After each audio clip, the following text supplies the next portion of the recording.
রাসূল সাল্লাল্লাহু আলাইহি ওয়াসাল্লাম দুনিয়াতে এসেছিলেনই, রব্বুল আলামিন তাকে পাঠিয়েছিলেনই জাহেলিয়াতকে মুর্দা করার জন্য এবং ইসলামকে জিন্দা করার জন্য।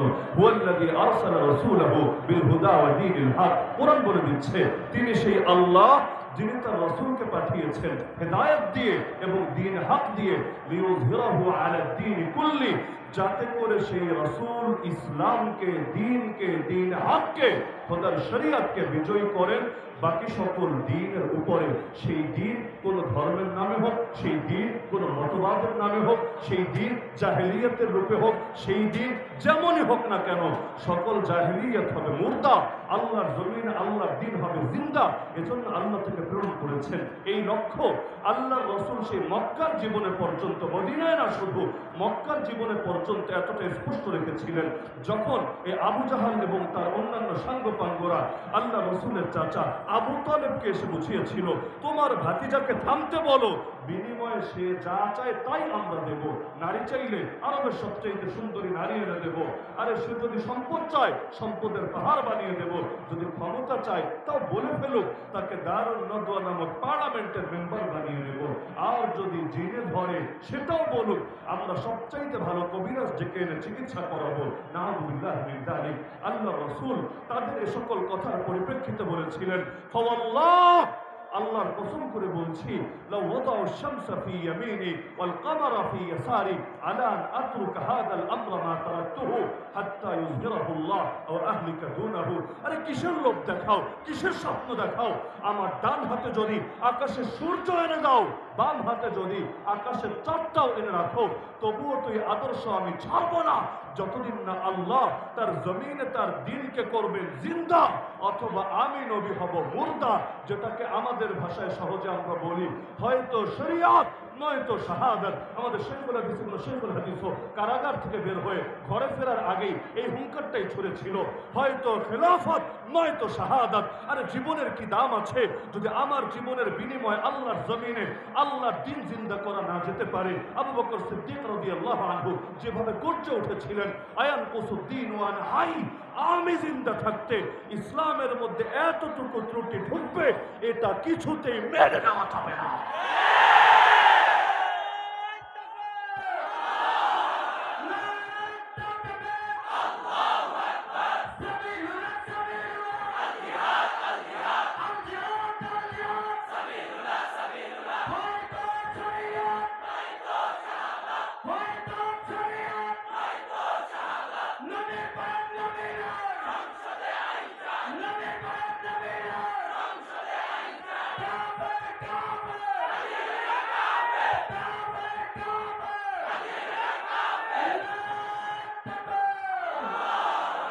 রব্বুল আলামিন কোরআন মাজিদে আল্লাহর রাসূলকে উল্লেখ করেছেন সিরাজাম মুনিরা বলে, ইয়া আইয়ুহান নবী ইন্না আরসালনাকা শাহিদান ওয়া মুবাশশিরান ওয়া নাযীরা ওয়া দাঈয়ান ইলাল্লাহি বিইذনিহি ওয়া সিরাজাম মুনিরা।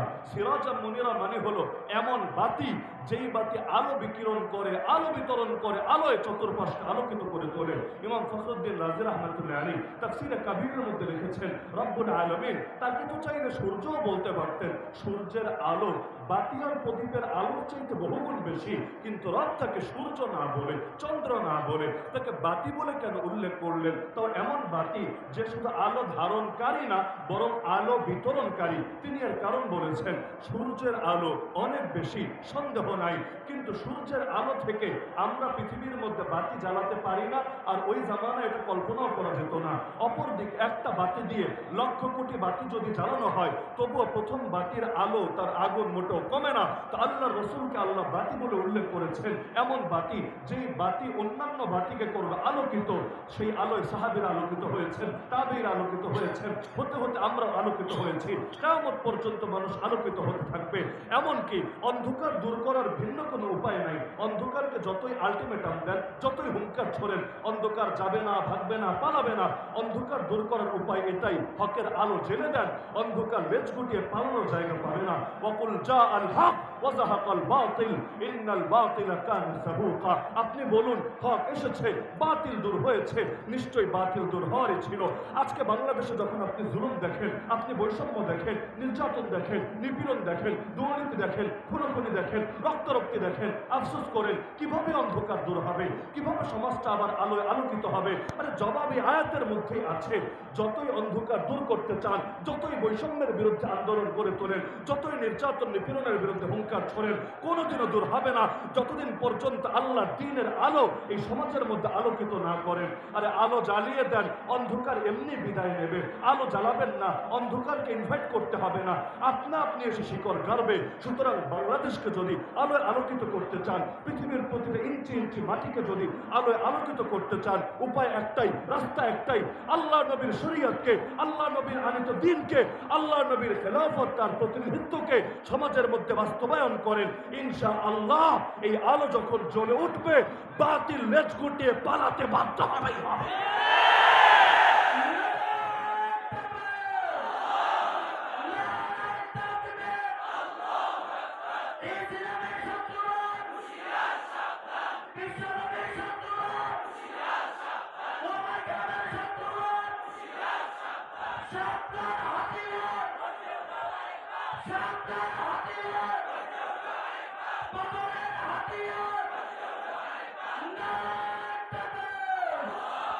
ইসলামের প্রথম কাফেলা যখন হিজরত করে গিয়েছিল হাবাসায়, নাজাশির দেশ তথা ইথিওপিয়ায়, যাওয়ার পরে পেছনে পেছনে মক্কার কুরাইশও তাদের একদল নেতাকে, প্রতিনিধিকে পাঠিয়ে দিল, যাও এদেরকে ফিরিয়ে আনো দেশে।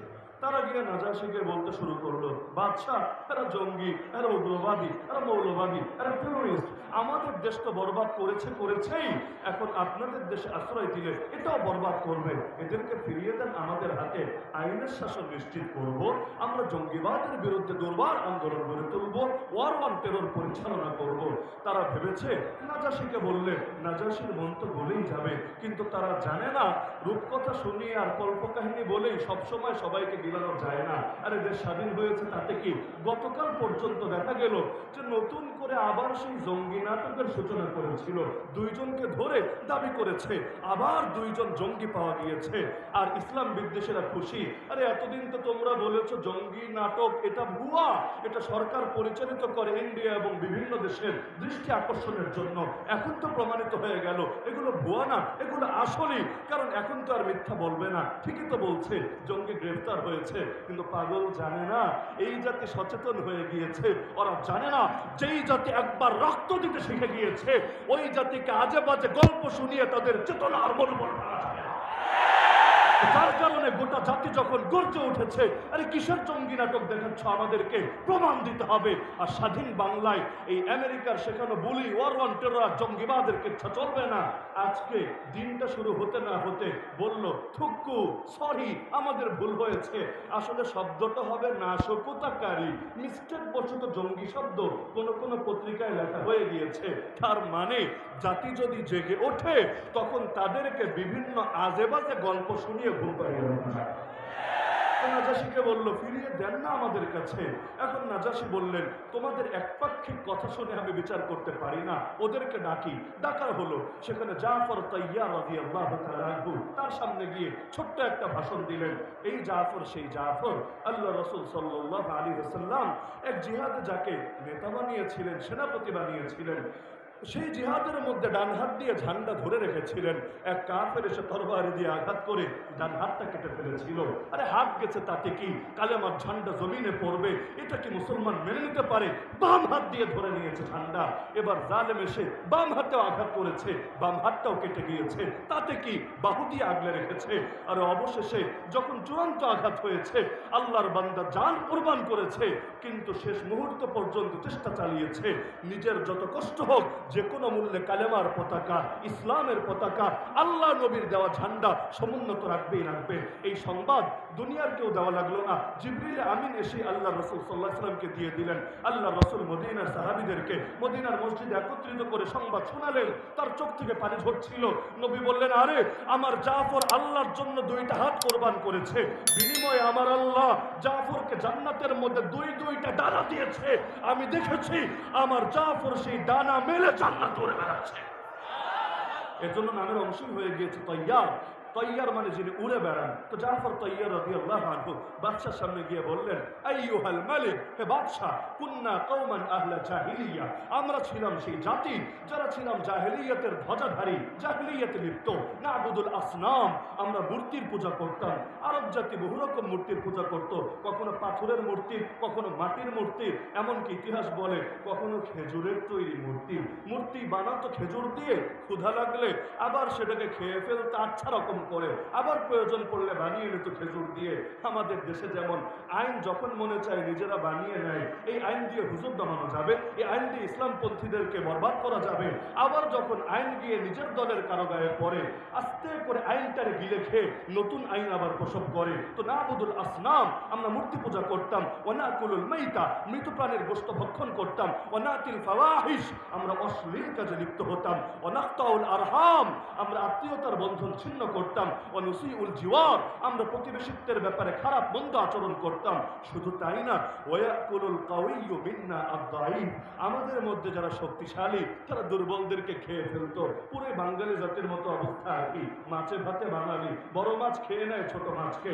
যে যত শক্তিশালী হয় দুর্বলের উপর এসে বল খাটিয়ে নিজের বীরত্ব জাহির করে। এই দেশের মধ্যে দেখবেন যতদিন দুর্বল, হায়রে দেশপ্রেম, হায়রে মুক্তিযুদ্ধের চেতনা, হায়রে স্বজন হারানোর বেদনা, ডায়লগ আর ডায়লগের শেষ নাই। কিন্তু যেই মাত্র ক্ষমতার গদিতে এসে বসে তখন আর ডায়লগ মনে থাকে না, বুলি মনে থাকে না। আর সবচাইতে বড় আফসোস লাগে, আরে হাতি হয়ে লাগতে আসে পিঁপড়ার লগে, অস্ত্র আছে, বাহিনী আছে, দলীয় গুন্ডা আছে, সব আছে, আর এসে আলেম ওলামার সঙ্গে টক্কর লাগিয়ে নিজেদের বীরত্ব জাহির করার চেষ্টা করে। পাগলরা ভাবে এই হুজুরদেরকে জেলে ভরে রাখলেই মনে হয় আগামী বাংলাদেশে শান্তিতে দেশ পরিচালনা করা যাবে। কিন্তু আমার দিল সাক্ষ্য দেয়, আমার কাছে দলিল নাই, আমার দিল সাক্ষ্য দেয় 2001-এ যে হলুদ কার্ড খেয়েছে আর 2024-এ এসে যে লাল কার্ড খেয়ে পালাতে বাধ্য হয়েছে, আমার দিল সাক্ষ্য দেয় ওলামায়ে উম্মতের শানে, ওলামায়ে উম্মতের শানে বেয়াদবি করার কারণে ফল হয়েছে। 2000 আর 1999-তে শাইখুল হাদিস সাহেব, মুফতি আমিন সাহেব রহমতুল্লাহ আলাইহি ওনাদের সাথে যে বেয়াদবি করেছে, এর কারণে রব প্রথমে হলুদ কার্ড দেখিয়ে বুঝিয়েছে এখনো সময় আছে, মাথা ঠান্ডা কর, এখনো সময় আছে, ভণ্ডামি আর বেয়াদবি ছাড়। কিন্তু হলুদ কার্ডে কাজ হয় নাই, আবার বেয়াদবি শুরু করেছে। 21 সালে এসে 1400 জনের বেশি একসঙ্গে নিয়ে জেলে ভরেছে। ভেবেছে ওদের সাথে কে আছে, কে ওদেরকে রক্ষা করবে। আল্লাহর কসম, যে 1 বছর কাশিমপুরে ছিলাম, আরে গভীর রাতে যখন এই মুরব্বী আলেমদেরকে বলতে শুনতাম, কখনো 3টা, কখনো 3:30, কখনো 4টা, হঠাৎ করে চিৎকার শুনতাম। তাহাজ্জুদ শেষে মোনাজাতে বসে বলছে আল্লাহ, আরে এমন একটা গভীর আওয়াজ বের হতো, দিল সাক্ষ্য দিত এই বদদুয়া যার গায়ে লেগেছে, আরে ওর পতন হবেই হবে।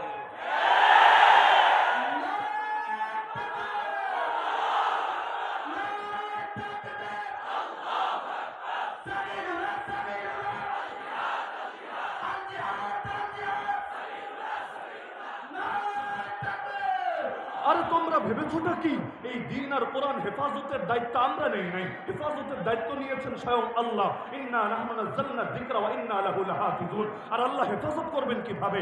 মাধ্যম তো বহুত আছে, কিন্তু আল্লাহ সর্বপ্রধান মাধ্যম বানিয়েছেন বান্দার সিনাকে। তার মানে আল্লাহ কোরআন হেফাজত করবেন কোরআন ওয়ালাদেরকে হেফাজত করার মাধ্যমে।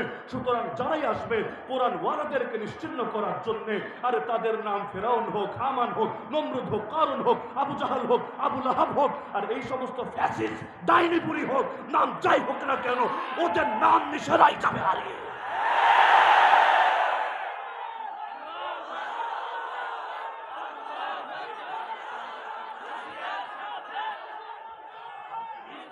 তো জাফর রাদিয়াল্লাহু আনহু বলেন, ফাকুন্না আলা যালিক, আমরা এভাবে জাহেলিয়াতের উপর ছিলাম, হাত্তা বাআসাল্লাহু রাসূলান মিন্না, এমত অবস্থায় আল্লাহ আমাদের ভেতর থেকে একজনকে রাসূল বানিয়ে পাঠালেন। ফাদাআনা ইলাল্লাহি আযজা ওয়া জাল, তিনি আমাদেরকে মহামহিম আল্লাহর দিকে দাওয়াত দিলেন। লিনওয়াহিদাহু ওয়া না'বুদাহ, যেন তার একত্ববাদের ঘোষণা দেই, যেন একমাত্র তারই ইবাদত করি। ওয়া নাখলা মা কুন্না না'বুদু নাহনু ওয়া আবাউনা মিন দুনিল্লাহি মিনাল হিজারাতি ওয়াল আওসান, সে আল্লাহকে বাদ দিয়ে যত পাথর অথবা যত প্রতিমার পূজা করতাম, এই সব কিছু যেন পরিহার করি। করি, ও আমারানা তিনি আদেশ করেছেন বিসিদকিল হাদিস যেন সত্য বলি, ও আদাইল আমানা আমানত আদায় করি, ও সিলাতের রাহিম আত্মীয়তার বন্ধন রক্ষা করি, ও হুসনুল জিওয়ার প্রতিবেশীত্বের সঙ্গে উত্তম আচরণ করি, ওয়াল কাফি আনিল মাহারিম ওয়াদ দিমা হারাম থেকে বিরত থাকি, রক্তপাত থেকে বিরত থাকি, ও নাহানা তিনি আমাদেরকে নিষেধ করেছেন আনিল ফাওয়াহিশ যেন অশ্লীলতা ছেড়ে দেই, ও শাহাদাতি জুর মিথ্যা সাক্ষ্য দেওয়া বাদ দিয়ে দেই, ও আকলি মালিল ইয়াতীম ইয়াতীমের সম্পদ আত্মসাৎ আর না করি,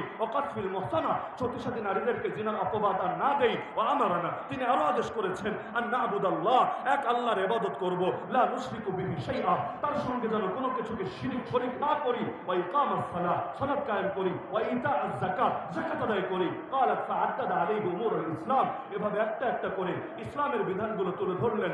সব শুনে নাজাশী বললেন, নেতাজিরা তোমরা তোমাদের পথ দেখো, আমি মুসলমানদেরকে কিছুতেই তোমাদের হাতে তুলে দেব না। তাহলে আল্লাহ রসুল এসেছিলেন সিরাজা মুনিরা হয়ে, এমন আলো যে আলোয় গোটা পৃথিবী আলোকিত হয়ে উঠবে। সুতরাং এই অন্ধকার জামানায় নব্য জাহেলিয়াতের মধ্যেও পৃথিবীর বুকে আলো জ্বালাতে চাইলে আল্লাহ রসুলের সিরাত বাদ দিয়ে, আল্লাহ রসুলের নববী আদর্শ বাদ দিয়ে ভিন্ন কোনো তরিকায় সফলতা অতীতেও আসে নাই, আজও আসবে না, কোনোদিন আসা সম্ভব না। সুতরাং আল্লাহ রসুলের প্রতিটা শিক্ষাই আমাদের কাছে আমানত, আমাদের জান যেতে পারে কিন্তু রক্ত দিয়ে হলেও আল্লাহর নবীর কোনো আমানতকে কিছুতেই নষ্ট হতে দেব না। আল্লাহ নবী যে ইসলাম আমাদের কাছে দিয়েছেন সেই ইসলামে নামাজও আছে, রোজাও আছে, হজও আছে, যাকাতও আছে, ইলমও আছে, আত্মশুদ্ধিও আছে, দাওয়াতও আছে, সবই আছে। পাশাপাশি জিহাদও আছে, খেলাফতও আছে, কাফের মুশরিকদের দাঁত ভাঙা জবাব দেওয়ার শিক্ষাও আছে। সুতরাং এই পুরো কোরআনই তো আমানত, নবীর পুরো আদর্শই তো আমানত। তো এখন নামাজের কথা বললে ভালো বলবা, রোজার কথা বললে ভালো বলবা, ইলমের দাওয়াত দিলে ভালো বলবা, আর আত্মশুদ্ধির কথা বললে ভালো বলবা, আর জিহাদের কথা বললে জঙ্গি বলবা, খেলাফতের কথা বললে উগ্রবাদী বলবা। আল্লাহর কসম, তোদের চোখে যদি জিহাদ উগ্রবাদ হয়, তোদের চোখে যদি খেলাফত সাম্প্রদায়িকতা হয়, তোদের চোখে যদি আল্লাহর নবীর আদর্শ টেররিজম হয়, আল্লাহর কসম, আল্লাহর কসম, আল্লাহর কসম, তোদের সব গালি মাথা পেতে নিতে রাজি আছি। যেই গালি মনে চায় সেই গালি দে, কিন্তু আমরা কোনো কিছুর বিনিময়ে নবীর কোনো আদর্শ ছাড়তে রাজি না।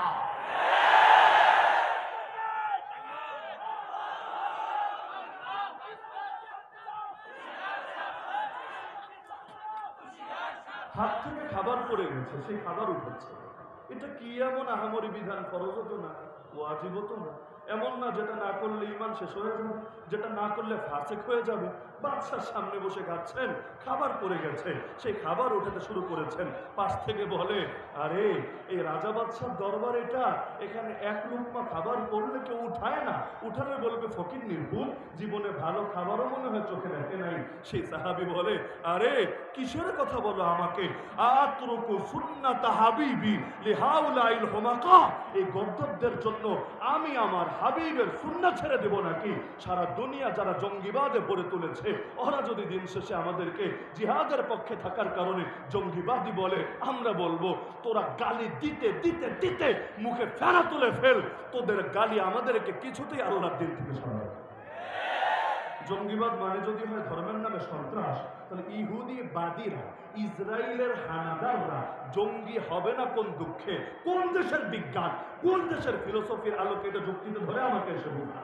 কারণ ওরা নাস্তিকতা রাষ্ট্র প্রতিষ্ঠা করতে চায় না, ওরা ইহুদিবাদী রাষ্ট্র প্রতিষ্ঠা করতে চায়। স্পষ্ট কথা, এমন এক রাষ্ট্র যেই রাষ্ট্রে ইহুদি বাচ্চ হবে, এমন এক রাষ্ট্র যেই রাষ্ট্রের নেতা আগামী দিনে হবে মাসিহ দাজ্জাল। আরে পার্শ্ববর্তী রাষ্ট্রে দেখেন নরেন্দ্র মোদী, বিজেপি, আরএসএস, তারা বলে না আমরা নাস্তিকবাদী রাষ্ট্র বানাতে চাই, তারা বলে যে আমরা এখানে রাম রাজ্য বানাতে চাই। তো ধর্মের নামে এই যে লক্ষ লক্ষ মানুষকে মারছে, ধর্মের নামে নির্মম নির্যাতন করছে, আরে আসিফের মতো 6 বছরের মেয়েরা পর্যন্ত ওদের নৃশংস থাবা থেকে বাঁচতে পারছে না, মন্দিরের ভেতর ঢুকিয়ে দিনের পর দিন গণধর্ষণ করে করে খাবারও না দিয়ে এক পর্যায়ে পাথর দিয়ে মাথা থেতলে ফেলে জানে মেরে ফেলছে।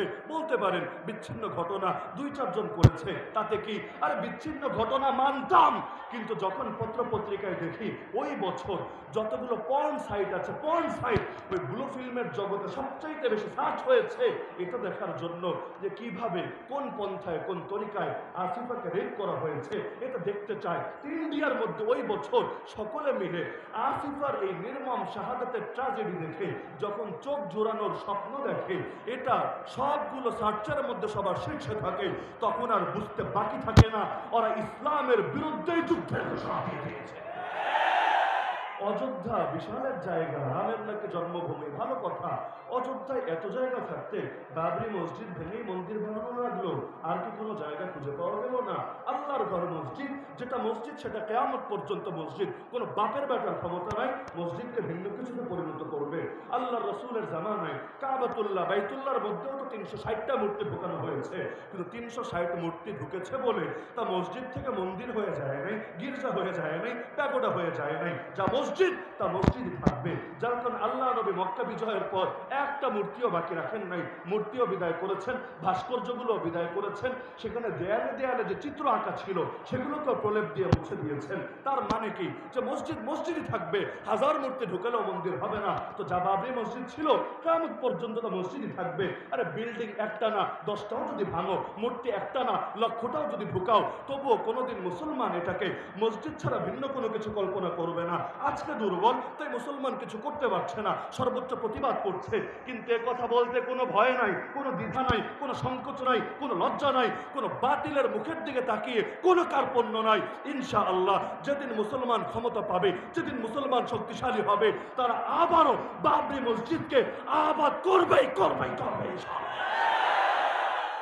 তাহলে এই যে আল্লাহর ঘর ভেঙে মন্দির বানালো, ধর্মের নামে ধর্মের চেতনা লাগিয়েই তো করলো, ওদেরকে জঙ্গিবাদী কেন বলা হবে না আমাকে বলেন?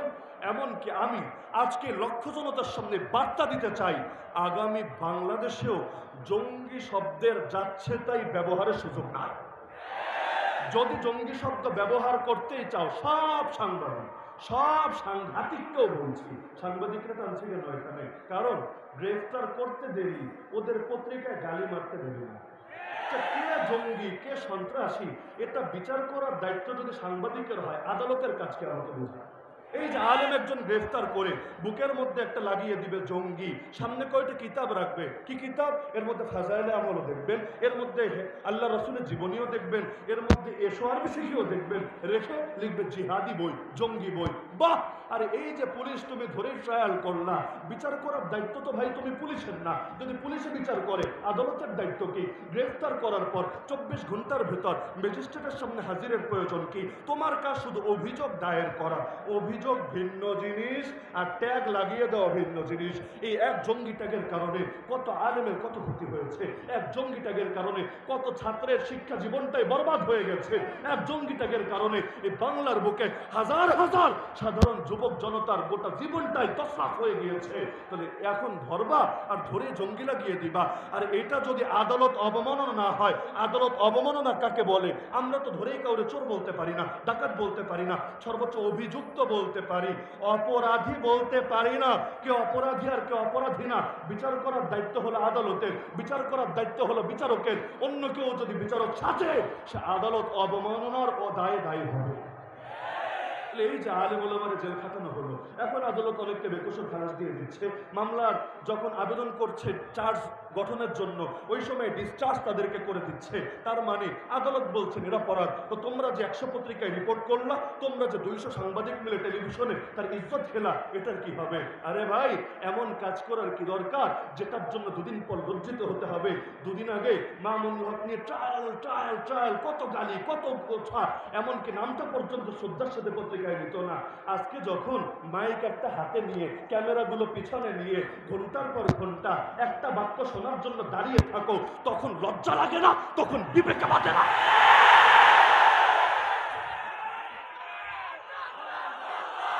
ভেবেছেটা কি? আরে বাংলাই তো বলে এই দিন দিন নয়, আরো দিন আছে। আজকে ইসলামপন্থীরা দুর্বল, তাতে কি? আল্লাহ রাসূলকেও তো মক্কায় দুর্বল করে রাখা হয়েছিল, কোরআনে আছে ওয়াজকুরু ইয আনতুম কালীলুম মুস্তাদাফুনা ফিল আরদ। মুসলমানরা স্মরণ করো এই দিনের কথা, যখন তোমরা সংখ্যায় কম ছিলা, পৃথিবীতেও দুর্বল ছিলা। তাখাফুন, তোমাদের সর্বদা ভয় হতো, আইয়াতাখাত্তাফুকুমুন নাস, মানুষ তোমাদেরকে বুঝি ছো মেরে নিয়ে যাবে। কখন এসে কালো একটা মাইক্রো থামবে, কখন এসে সাদা একটা একটা হাইয়েস্ট থামবে, এসে রাস্তা থেকে খাপ করে ঢুকিয়ে নিয়ে যাবে, নিয়ে 5 দিন খবর নাই, 10 দিন খবর নাই, 6 মাস খবর নাই, তারপর বাসায় একটা ঢুকিয়ে বলবে জঙ্গি পাওয়া গিয়েছে।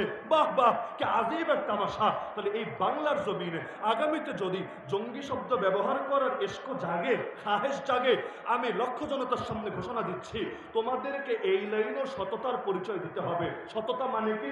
যদি বলো ধর্মের নামে, আদর্শের নামে সন্ত্রাস করলে সেটাকে জঙ্গিবাদ বলে, তাহলে নাস্তিক যে কয়টা আছে, নাস্তিক্যবাদের নামে যারা সন্ত্রাস করে, যারা গালিগালাজ করে, যারা আমার প্রিয় নবীকে নিয়ে কটূক্তি করে, আর এমনকি যারা ভিন্ন ধর্মের লোক, ধর্মের নাম আমি টানতে যাচ্ছি না, ওরা যত রাহাজানি করে, ওরা যত অগ্নি সন্ত্রাস করে, ওরা যত খুনোখুনি করে, এগুলোকেও জঙ্গিবাদ বলে চালাতে হবে। ওদেরকে গ্রেফতার করেও জঙ্গি নামে আখ্যায়িত করতে হবে। আর যদি দেখি তাহলে দাড়ি টুপিওয়ালা, আর যদি দেখি তাহলে মাদ্রাসা পড়নেওয়ালা, আর যদি দেখি তাহলে আলেম আর ছাত্র জনতার সামনে জঙ্গি শব্দ ব্যবহার করা হয়, ইনশাআল্লাহ সুম্মা ইনশাআল্লাহ এই জাতি তোমাদেরকে এমন ভাবে রুখে দেবে, তোমরা হেলিকপ্টারে করেও পালাতে পারবে না। আরে তোমাদেরকে নির্মমভাবে আল্লাহ রসুল সাল্লাল্লাহু আলাইহি ওয়াসাল্লাম আমাদেরকে আদর্শ দিয়ে দিয়েছেন। আমাদের কাজ জাস্ট নবীর আদর্শ হুবহু অনুসরণ করা, যুক্তির পেছনে, অন্ধত্বের পেছনে না ছুটা। যুক্তির পেছনে তো ইবলিস ছুটেছিল। আল্লাহ বললেন সেজদা দে, ইবলিস বলল সেজদা দিব না। কেন দিবি না? আনা খায়রুম মিন, আমি হলাম উত্তম, নবী হলো অধম। বাহ, সাহসটা কত বড়! আমি হলাম উত্তম, নবী হলো অধম। কেন? খালাকতানি মিন নার ওয়া খালাকতাহু মিন তিন, আমাকে সৃষ্টি করেছো আগুন থেকে, তাকে সৃষ্টি করেছো মাটি থেকে। আজকের যুগে কিছু মানুষ মাদ্রাসায় পড়ে নাই, জেনারেল লাইনে পড়েছে, মাওলানা মুফতি হতে পারে নাই, বড় ডক্টর, বড় বুদ্ধিজীবী, বড় কিছু হয়ে গিয়েছে। এখন যদি বলা হয় আলেমের পরামর্শ শোনো, বলে আলেম দিয়ে কি হবে? নাহনু খায়রুম মিনহুম, আমরা তাদের চাইতে উত্তম। ওদের সুরে আর ইবলিসের সুরে কি পার্থক্য থাকে? যত বড় বিদ্বান হও, যত বড় শিক্ষিত হও, যত বড় জ্ঞানীগুণী হও, আরে আলেম তথা নবীর ওয়ারিসদের থেকে কোরআন সুন্নাহর আলোকে যদি তুমি সিদ্ধান্ত গ্রহণ না করো, পরামর্শ গ্রহণ না করো, তুমি ব্যর্থ হবাই হবা, ব্যর্থ হবাই হবা। কারণ রহমত আল্লাহর হাতে, বরকত আল্লাহর হাতে, নুসরাত আল্লাহর হাতে, শান্তি আল্লাহর হাতে, মুক্তি আল্লাহর হাতে, হায়াত আল্লাহর হাতে, মৌত আল্লাহর হাতে। সব যখন আল্লাহর হাতে, বাতিলের দালালিতে জীবন চলবে কোন দুঃখে?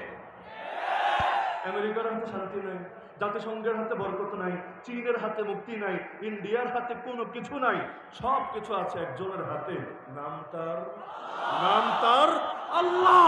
আর সেই আল্লাহকে নারাজ করে কেউ কখনো ভালো থাকতে পারে না, আর সেই আল্লাহকে রাজি করে কেউ কখনো খারাপ থাকে না। তা বলবেন আল্লাহকে নারাজ করে কতজন ভালো থাকে, কতজন কত সুখে শান্তিতে থাকে? থাকে। আল্লাহ যখন সাময়িক ঢিল দিয়ে থাকে, যখন আল্লাহ ধরে ইঁদুরের গর্তে গিয়েও পার যায়। দেখেন না, দেশের বর্ডার ক্রস করে আর এক দেশের মধ্যে ঢুকে কলাপাতায় আরামে শুয়ে থেকেও নিস্তার হয় না, পাবলিক সেখান থেকে এনে পর্যন্ত এমন মারা মারে, জনমের তরে জিনিসপাতি নাকি পর্যন্ত ফাটিয়ে ছাড়ে। এটা আবার কেমন ভালো থাকা, এটা আবার কেমন ইজ্জত থাকা? আমরা জেলে থেকেছি, কষ্ট করেছি, কত সত্য। কেউ 3 বছর থেকেছেন, কেউ 10 বছর থেকেছেন, কেউ লাশ হয়ে বের হয়েছেন, কেউ নিজের হাঁটুকটা এমন ভাবে অবস্থা হয়েছে আর কখনো হয়তো ঠিকভাবে হাঁটতেও পারবেন না, কারো কোমর এমন ভাবে শেষ হয়েছে আর হয়তো কোনোদিন সুস্থ হবেন না। কিন্তু আল্লাহ যে ইজ্জত তাদেরকে দিয়েছেন, যে সম্মান তাদেরকে দিয়েছেন, ক্ষমতায় নাই, তাও তাদেরকে দেখার জন্য মানুষ মুখিয়ে থাকে। আরে তোমরা শাহবাগে বিরিয়ানি বিতরণ করো, কয়জন লোক পাও? আজকের ধূপখোলা মাঠের চিত্র দেখো, তাওহীদি জনতা এই রোদের মধ্যে, গরমের মধ্যে বসার জায়গা পাচ্ছে না, তারপরও মানুষকে জায়গা দেওয়া যাচ্ছে না। কি বুঝলাম? এই দেশ ইসলামের, এই দেশ কোরআনের, এই মাটির পরতে পরতে ইসলাম মিশে আছে। জুলুম করে, হামলা করে, মামলা দিয়ে তোমরা এই জমিন থেকে কখনোই ইসলামকে নিশ্চিহ্ন করতে পারবে না।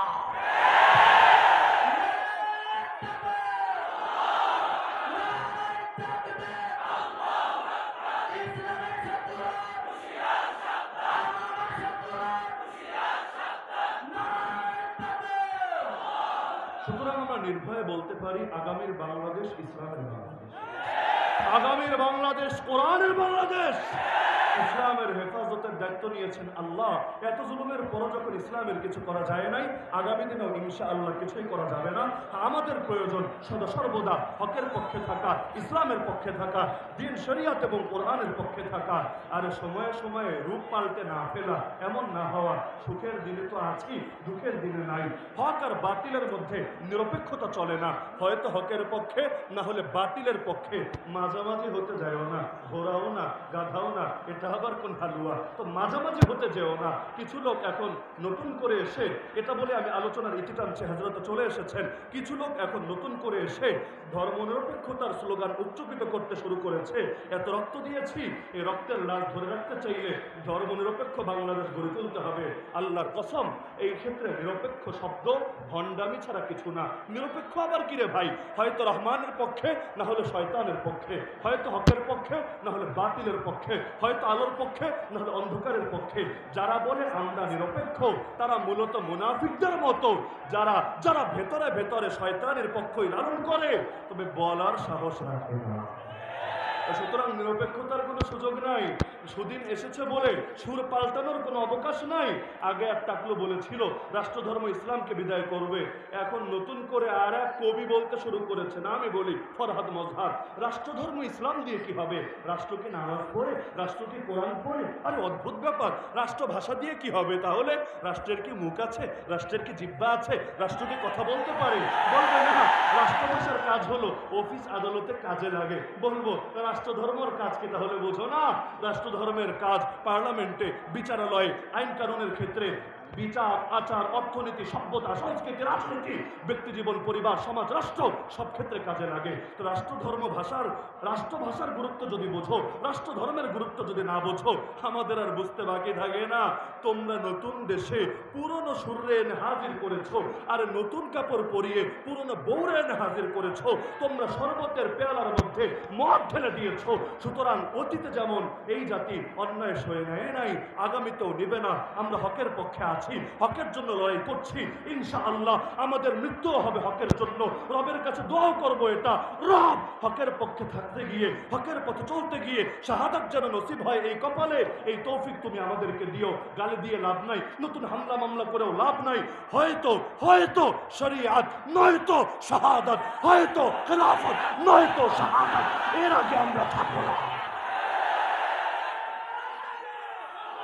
نصر من الله وفتح قريب وبشر المؤمنين وما علينا الا البلاغ المبين. السلام عليكم ورحمه الله.